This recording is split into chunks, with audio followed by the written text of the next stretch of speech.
Hi అండి. మన terrace గార్డెన్లో పండినటువంటి గోంగూరని మనం ఈరోజు హార్వెస్ట్ చేసుకోబోతున్నాం. అలాగే కొంచెం పాలకూర కూడా హార్వెస్ట్ చేసుకుందాం.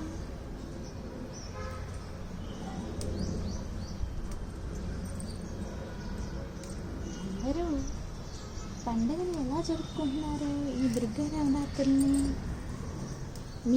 మీలో ఎంతమందికి ఈ గోంగూర అంటే ఇష్టం? కమెంట్ రూపంలో కమెంట్ చేయండి.